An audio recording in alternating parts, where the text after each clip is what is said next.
At 30,000 feet, we trust the image of the pilot, unwavering calm and absolute authority. The steady hand, the measured voice that sounds calmer than a yoga instructor on chamomile tea, the confidence that everything is under control. But what if behind that calm is a battle against crippling stress and isolation? What if the cockpit's serene surface hides a raging storm underneath? They never tell you that a pilot's mind can be the most turbulent place in the sky. The psychology of a pilot is a world of resilience, but it's also a battleground of unseen challenges that affect every passenger.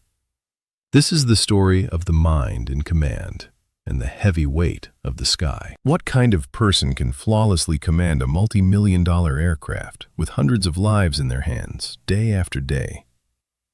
While the rest of us are still trying to figure out the self-checkout machine. The answer lies in a specific psychological makeup. Research shows pilots often score higher in conscientiousness and extroversion, making them organized and assertive. Crucially, they score lower in neuroticism, meaning they are less prone to anxiety. These aren't just preferences. They are the psychological steel required for the cockpit. A pilot's calm, methodical approach comes directly from this profile. But this psychological armor can become a cage. High conscientiousness ensures a perfect pre-flight check, but it can also fuel unhealthy perfectionism, where a small mistake feels like a colossal failure. And the low neuroticism that keeps them calm in a crisis, it can make it incredibly difficult for them to admit they're struggling. They are trained to be problem solvers, not problems. In an industry where a medical certificate is everything, admitting a psychological struggle can feel like professional suicide. The very traits that make them excellent pilots could put everyone at risk. A pilot's daily life is an environment designed to test the limits of even the most resilient mind. Two of the most relentless enemies are stress and fatigue. Fatigue for a pilot isn't just being tired. It's a cognitive impairment compared to being drunk. When most of us are tired, our biggest decision is whether to hit snooze for a fifth time. A pilot's schedule wages war on the body's natural rhythms, constantly smashing their internal clock. They have checklists for their own fitness to fly, like the "I'm safe" checklist. But when fatigue is baked into your job, where do you draw the line? Then there's the chronic grinding stress, not just the pressure of an emergency. This stress can create dangerous tunnel vision, causing a pilot to fixate on one minor issue while missing a critical warning. It also erodes working memory, making it harder to process new information from instruments. The hormones that help in a crisis can become the biggest threat in the cockpit. When you combine that immense stress with deep-seated fatigue, you have a recipe for human error. A silent, invisible threat that is always there. Beyond exhaustion and mental load, there is profound isolation. The cockpit is often called the world's best office. Great view, terrible water cooler gossip. But it can also be the loneliest. Pilots spend much of their lives away from family, living out of suitcases, which takes a serious toll. This feeds into aviation's biggest unspoken secret, the mental health crisis. The system for mental health has long been defined by fear, creating a culture where pilots won't report smoke for fear of losing their job. A 2025 French study found over a quarter of pilots showed anxiety symptoms, and more than 13% showed signs of depression.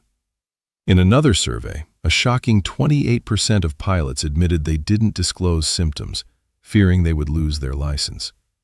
They are forced to choose between their health and their livelihood, like a tightrope walker whose safety net is removed if they admit to feeling dizzy. The Germanwings Flight 9525 crash in 2015 was a brutal wake-up call. The co-pilot, who had a history of depression, deliberately crashed the plane. He had concealed his condition, and the tragedy forced the industry to ask, did a system of fear and silence contribute to 150 deaths? It proved that forcing pilots to suffer alone isn't just a personal issue. It's a critical safety issue for all of us. So what's being done to fix this culture of silence?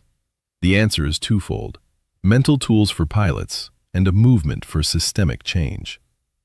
Pilots are trained to manage their own minds. They learn cognitive techniques like the DECIDE model. It's a mental flight path, a logical process to navigate emotional turbulence without panic. They also train in stress management, building mental muscle memory to act decisively when it matters most. But individual tools aren't enough. Real hope lies in a cultural shift. It's slow, like turning an aircraft carrier, but will have enormous momentum. In the U.S., the proposed Mental Health and Aviation Act of 2025 would direct the FAA to treat mental health like any other manageable medical issue, something to be reported, treated, and cleared for flight, not a career-ending catastrophe. It would also fund a campaign to destigmatize mental health, creating a system where a pilot can ask for help, get it, and return to the cockpit safely. The calm pilot isn't an illusion. It's the product of incredible discipline and psychological fortitude. But the hero image has cast a long shadow, creating a culture where admitting a struggle is seen as weakness. A pilot's mind is their most critical instrument, and it needs maintenance, just like an engine. Recognizing the job's immense pressures isn't a flaw in the system, it's the most important step toward making it stronger. Moving from a culture of fear to one of support isn't just about protecting pilots, it's about protecting the safety of our skies. Because when the person in command is psychologically healthy, everyone on board is safer.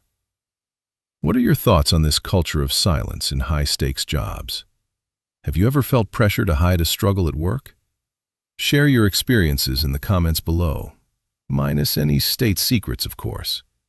And if you found this valuable, subscribe for more deep dives into the hidden worlds all around us.